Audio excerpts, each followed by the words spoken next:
There we go. Welcome into Jets Nation Radio, episode 4, ladies and gentlemen. Thank you so much for tuning in on YouTube, wherever you get your podcasts from. Noah, how you doing today? Back at it again.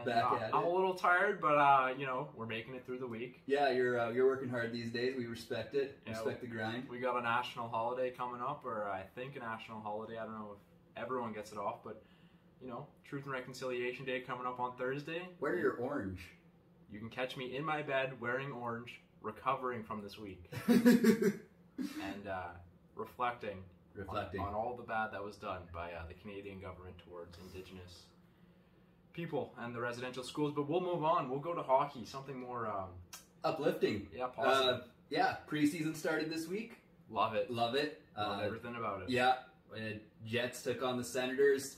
Lost, unfortunately, in both the shootout and regulation or overtime. So that kind of sucked. But still a fun game to watch. It's just preseason, doesn't mean anything. Doesn't mean anything. But it's never fun to lose. Never. Well, let's get to the first question of the day. We would know about losing. We would know. Yeah, it's never fun to lose. No, we take L's all the time. Yeah, all the time. Get into media, kids. It's lots of fun. So they tell you. Okay. First question of the week. Who are you taking as your backup goalie? Mikkel Burden, or are you taking Eric Comrie? You can start. Okay. Personally, I am taking Mikkel. The guy's he's good for a young guy. I think he's only 21, 22. He's 23 years old. 23, okay, so off by a year. He played in the KHL last year during COVID and actually had a pretty good save percentage. I believe it was plus of 900 plus. Only let in like 2.43 goals, I believe. Let's see how good I am at remembering things. In the KHL, his save percentage was .912 in 2020, 2021. His goals against average was 2.51. Okay, so pretty good. That's in the KHL. He's playing for, St. Petersburg, which is the best team in the KHL. So, he's got a good team in front of him, but he's also playing against really good teams. So that's why Mikkel is my guy. Yeah, and I'm going to go with Eric Comrie. I don't know too much about Mikkel. He posted a .910 save percentage in the 1920 season for the Moose. He allowed 2.89 goals a game. He had a 20-21 record. But when he came back from St. Petersburg last year, he posted an .897 save percentage and a 2.89 goals against. Whereas Eric Comrie, I think he's more established at the NHL level of being a backup, where it seems like this guy can't really dominate the way Eric Comrie can in the minors, at least. Or not, dominate might not be the greatest word to use with Eric Comrie, but I think he's definitely the better choice to be the Jets' backup, in my opinion. That might be biased because, first of all, he's from North America, and you can't trust those Russians. Trust me, you can't trust those Russians. Except for they win you Stanley Cups. They do. You need Russians on your team to win, but it's hard to find them. It's hard to find them, and not everyone's Kucherov or Vasilevsky. I'm okay with whoever the Jets go with. I'm not leaning any way in particular, but my heart wants Comrie. And I don't know anything about goalies. Like, if Mikkel is the best option, go with Mikkel. But personally, I think Comrie strapping up the pads for the Jets, going backup, not the worst option. He's 26. Mikkel's 23. But I think he's the finer. He's the better product right now. I believe in my heart. Maybe I'm wrong, and maybe the Jets will prove me wrong by sending Eric Comrie to the minors, probably putting him on waivers, and getting picked up by every other team in the NHL. By Buffalo, because they have absolutely nothing. Well, they shouldn't even play games. No, we go back to a 31 team league. You tried Buffalo, you just goofed up too hard. And I do feel bad for the fans in Buffalo. Oh yeah, at least they got the Bills. Yeah, they got Josh Allen. I mean, the Bills weren't very good for that long either, but I don't know. Just Eric Comrie, second-round pick, 59 overall. But he's only played 2013 though. It's been a while. He's also only played 9 NHL games. I know this because I wrote about it at jetsnation.ca. And Eric Comrie's not my guy. 9 games, I don't care if you are the backup. You've been in the league since 2013 and you can't get more than 9 games. That's pretty suspicious. I think it says a lot about who you are as a goaltender. That's why he's not the guy. His NHL numbers are suspect. I will give you that. His NHL numbers are awful, but last year in 4 games for the Moose, he had a 1.23 goals against average and a 9.47 or 947 save percentage. So, I mean, at the AHL level, he's a good goalie, but at the NHL level, he can't seem to establish himself, and we kind of saw that in the first preseason game against Ottawa the other night, where Eric Comrie was getting a little bit. He was getting beat off the rush. Yeah, and, I mean, he also only saw 1 shot in the second period, so that's also a suspect number right there. Yeah. So like I said, just in my heart, I hope Eric makes it, and I think he's the better goalie. But I could be wrong. I don't know anything about goalies. I don't know anything about anything. I'm in media. I have an idea about goalies. I played pond hockey as a goalie, so I had to be a little bit screwy about it. So. I play NHL goalie mode, so yeah, I'm pretty great at NHL 20 because that's all I have money for. If you want to sponsor this podcast, you should definitely do that. All right. So I went Comrie, you went McHale. Yeah. Moving on. Okay. What do you do with Nathan Beaulieu this season? Do you put him in the main group of 6, or is he your 7th, 8th guy? For me, I think he's going to make the team and be in the top 6 just because I think the other options are a little bit younger and less established. I do think Maurice likes to stick with the vets. Yeah, I think Beaulieu is probably in your top 6. And by probably, I mean 90%. Who do you say is taking a spot? Vinny? You think Vinny's taking a spot? Or Billy, sorry? Billy, the way that he... Vinny. Vinny LeCavier over here? But the way that Billy got... what was that first goal? Yeah, he got walked. Yeah, it was. He got walked in Ottawa, or he got walked in Winnipeg by the Ottawa player. What is it, Greg? Yeah, Greg walked him with that. And I mean, Comrie maybe should have been at the post, but what a goal by Greg! You got to give him credit. That was a sensational goal. Yeah, and then immediately takes out PLD's face. 30 stitches. It's pretty rough. Yeah, so we hate him in Winnipeg, but he's a good hockey player. You got to give him the He's got some hands. But I wouldn't mind seeing Dylan Sandberg given a legitimate shot up here. And honestly, to play him on the 3rd pairing with Logan Stanley, I think it'd be a pretty good combination right there. I think they're going Josh Morrissey, Neil Pionk, Dylan DeMello, Nate Schmidt, Brendan Dillon, and Nathan Beaulieu. And then maybe Logan Stanley will probably be the 6th or 7th defenseman rotating in with Beaulieu. But I mean, there's also guys who don't stay healthy all year. Just my opinion. Yeah, everyone's going to get opportunity with injury. So yeah. So I mean, like, there's going to be chances for these young guys that just to start the season. You're starting Beaulieu game 1 against the Ducks. I think he's in your top 6. He's in your top 6. I think he's in your top 6 to start the year. We'll see what happens. Like I said, he's a little more established, and I think Maurice likes that. Yeah, absolutely. What happens with Cole Perfetti? Like, the guy looks like a stud. Yeah, he is. He's gonna be a stud. But do you waste his time and put him on the 4th line? Yeah, I think he might be served better in a more prominent role in the AHL. I don't know the clarity if he's going to be sent to the AHL or back to junior, but I would think because he was Moose Player of the Year last year. Yeah, he was the MVP. I would think he would just go back to the AHL as long as he can. Yeah, Perfetti, great player, great future. Probably not going to crack the Jets this year, just in my opinion, because like I said, and I'll say it again, Maurice likes veteran NHL players. And Perfetti is a little young, he's a little undersized, and if you do play him in the NHL this year, odds are he's probably going to get hurt. Just from what I've seen with playing younger players. A little too early. Even if they've got the skill, you got to be ready physically, right? So yeah, you can't be walking into the NHL weighing 157 pounds. Unfortunately. Yeah, we know too much about that as well. Yeah, no, I totally agree. I think that he's going to be best in the AHL. I know he's going to light it up. He's going to put up stupid big numbers, but to have him only playing 6 minutes on the 4th line, it's not worth it. He's going to get crushed. It's going to hurt, and that's going to hinder his ability. So, as much as I want to see Perfetti just lighten it up and taking Blake Wheeler's spot, it's not going to happen. Pretty simple. All right, who do you think's playing on the 3rd line of the right wing? The right wing, hey? Yeah, right wing. Because that's the one position where We don't know. I know this is a tough question. What do you think? I'm going to defer to you. Defer to me. That's a great question. I honestly kind of thought Perfetti was going to be there, and then I did some more thinking, and I thought that's probably not a great idea. Since then, I haven't put a whole lot of thought into it because I'm a bad podcaster. So, but I know Daily Faceoff would definitely have that answer for us. Cole Perfetti is listed as a center on EliteProspects.com, but obviously everyone's a center.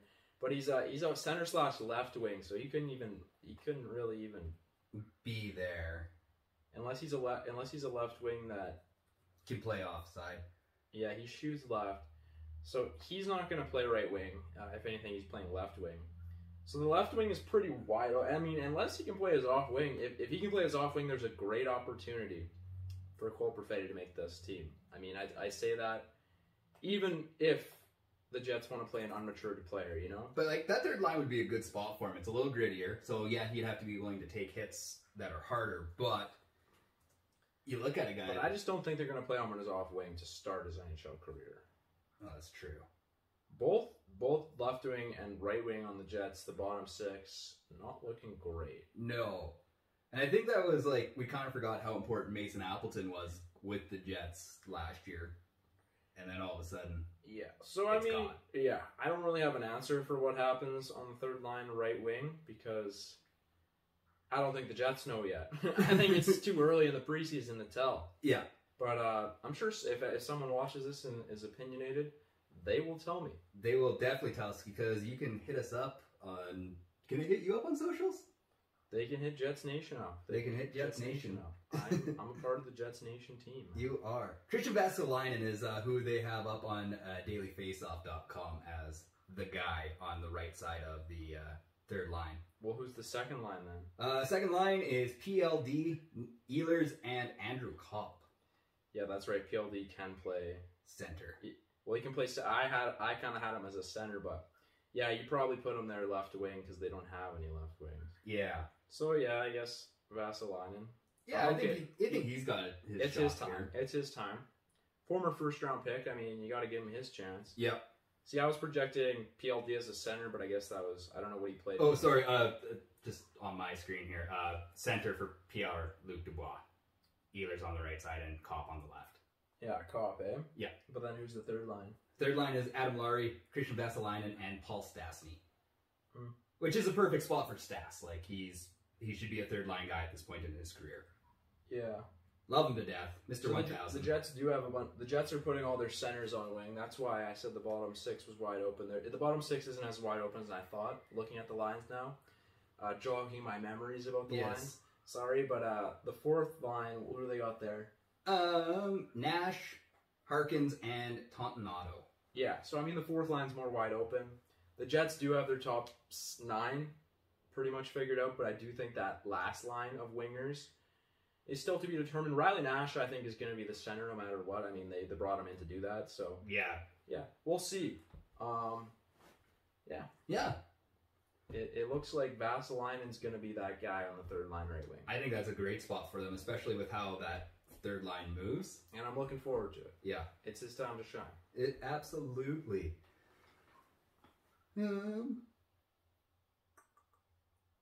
So, speaking of, like we've mentioned Pierre-Luc Dubois, we're both big fans of the guy. Yep. What needs to go right for the guy?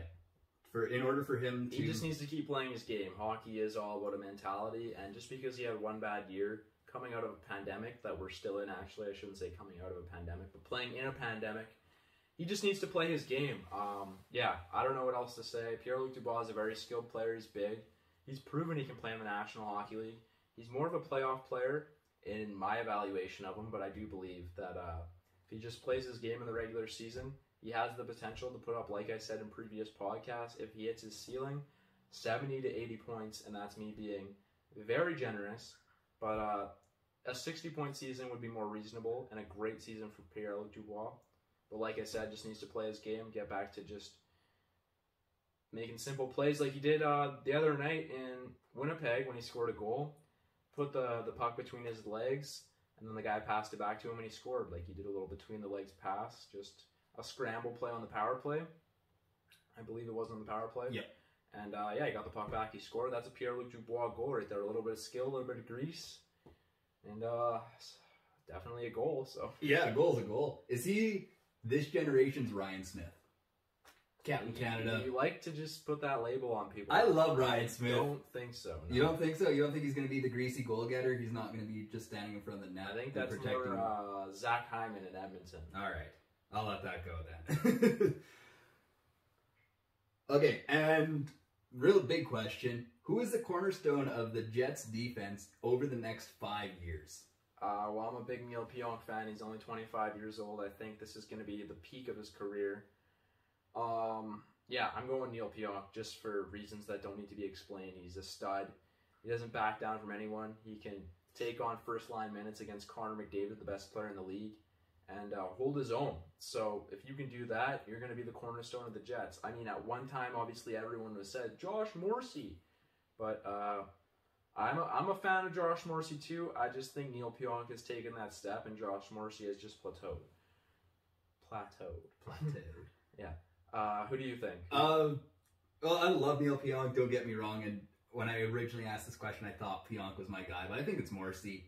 There you go. Yeah, Morrissey just has that... Flip a coin. Yeah, fan recognition. People love him. Yes, he's kind of plateaued, but just the way he plays, and now that he's going to have people around him that are competent, he's going to be that much better, I think. I think that he might take another step forward and continue to be a leader on the team and lead that defense and be the quote-unquote cornerstone. I could see it happening. Like, Josh Morrissey's a great defenseman, but I just think Pionk has a little bit of an edge on him, and it's good for the Jets to have two quality defensemen. All right, final question. That's a lie. Second to last question.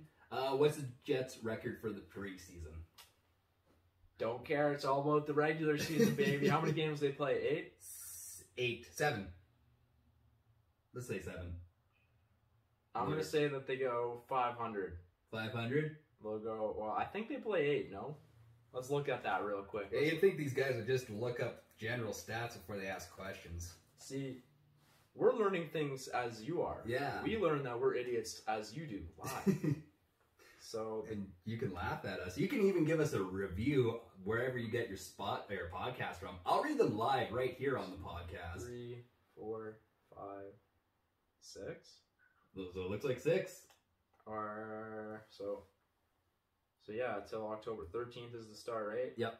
So it looks like the Jets play Ottawa, then Oilers back-to-back, and then the Canucks, that's the 4th game. Flames, that's the 5th game. Flames, that's the 6th game. And then they play Anaheim on October 13th. Which is the start of the regular season. At 9 p.m. at the Honda Center. So thank you, Anaheim, for having that late game. I can't wait to see that dimly lit building. Woo! Yeah, but you're saying 500? Yeah, 3-3. 3, well, they lost in overtime to the Sens, so... Yeah, so like 3-3. Like, 3-3. If we're going Bettman, then we'll go, I don't know, 2, 2, 3, and 1. 2, 3, and 1? Okay. I guess. We'll see. 500 to me is just based on wins and losses. I don't care about no overtime losses. You get a point for it, yeah, but you're still losing the game. Yeah, an L is an L. Yeah. So I mean, 3-3. I don't care how they come. They could be overtime wins. They could be overtime losses. But I think 3-3, and that's just because I think they're going to be trying a lot of stuff out, and they're going to be just figuring out their team. I think, like we already established, they have an elite goaltender. The backup position, a little bit iffy right now. The bottom pairing, maybe on D, isn't the best. Solid top 4, solid top 9. They're going to be a good team. Questionable backup. Yeah, we already touched on that. Questionable backup. I think they're gonna be a good team, a playoff team, but in the preseason, 3-3 is reasonable because they're just trying things. See, I'm gonna be the Debbie Downer, 2-4. All right. But my theory is, if you have a losing preseason, you'll have a winning season. There you go. There you go. You heard it first. Okay, side question that I thought of while we were talking: do you think the NHL should go to the 3-point system moving forward? So if you win in overtime, you get that overtime point. The other team gets nothing. Too bad for you. I'd have to look into it. I think when people do the math, it works out pretty much the same. Like, I think it works out pretty much the same, but I think that's what I've heard. Like, people always want that system to be in place, but it actually just turns out being kind of the same. I don't know. I don't mind how it is right now. It could go either way, and I wouldn't really care as long as they just get on the ice and play hockey. I mean, if the Jets end up losing the playoffs by, like, a margin that would matter if the other system was in place, yeah, I'd be pissed about it. But as we speak right now, you're okay with the 2-in-1 system? I'm okay with it. Like, I could go either way. It doesn't matter. Just play the game. Honestly, I'd prefer if you don't get any points for losing in overtime. Okay, so you, in the deep down of things, you prefer the 3-point system where you get nothing. Yeah, I do. But I think that's just more hockey. That's more that's how hockey should be played. Like, you don't get nothing for losing. You lose, but, you lose. You know, Bettman's up there in his suit with his nice hair and his nice house, and he's making the decisions, not the people that watch up in Canada. Does Gary Bettman have nice hair? No, I was definitely being I hope sarcastic you about that. Oh, we will boo him the day he brings the Stanley Cup up to Winnipeg to give us the first cup in Canada. Yeah, looking at the Jets Wikipedia right now, Stanley Cup 0 kind of hurts. It does, but we're going to go for number 1 soon. Soon. I'm not going to say a year because I don't want the hockey gods to be pissed. Yeah, you don't want to put a timeline on it. I will say that when Gary Bettman brought the Jets back, I was on Breakfast TV, and I did say, this is the best thing Gary Bettman ever did, so... You know, I'll give him his props. He at least brought the team back. And, yeah, I mean, he's Gary Bettman. He's trying his best with Arizona. He's going to get booed, yeah. All right, and then final segment of the week, hot and cold performers. Noah? Hot performer. Got to go PLD. I like that goal he scored. Like I said, good blend of grease, good blend of skill with the pass between the legs. And I'm just a big PLD kind of guy, so... Yeah, how about you? Who's your hot performer? I gotta give it to Nikolai Ehlers. That guy, you just can't, there's nothing wrong with him. He just gives everything he's got. It looked like he had playoff intensity in game 1 of the preseason. He was just having fun. The guy's been looking so sharp on social media. Nick Ehlers, you are my hot performer of the week. There you go. Now you do your first cold performer. Okay, I've got 2. Are we cool with that? Yeah. Okay, my first cold performer, pretty obvious. Ridley Gregg slashing PLD in the face, making sure that PLD gets 30 stitches, and he only got a preseason and a regular season suspension. I'm pretty disappointed in the NHL safety for that. That's pretty garbage. So, yeah, well, they're pretty garbage overall. Who is it running that big mustache man? George Parros. I think he's still running it. But yeah, 28th overall in 2020 to the Ottawa Senators. Greg, he showed a lot of skill on that goal, but yeah, not cool of him high-sticking PLD and causing stitches. I don't necessarily know that he meant to do it, but still. Yeah, no, but it was still pretty malicious. Yeah, you can give me your cold performer. My cold performer, and this might be a little contradiction. This might be a little bit of a contradiction because I said that I want Eric Comrie to be the backup, but I think he had a cold game in the first preseason contest for the Jets. He was getting scored off on the rush consistently, and like you said, he only faced 1 shot in the second period. And I'm giving him the cold performer of the week because I have higher standards for the guy, and I think he will live up to it. He'll bounce back. He'll be the Jets' backup, and he'll help them win a few games this year. I'm hopeful for that of the man, the myth that is the waiver legend, Eric Comrie. Poor Eric Comrie. And then I'm going to call it your bosses because they are working you so hard these days, and you're a champion for saying yes to all of it, but we had to delay the podcast for a day. So Noah, you are my cold performer of the week. So, yeah, that's episode 4 there, ladies and gentlemen. Thanks for tuning in. Have yourself a great week. Be safe and be well. Peace and love. Peace and love.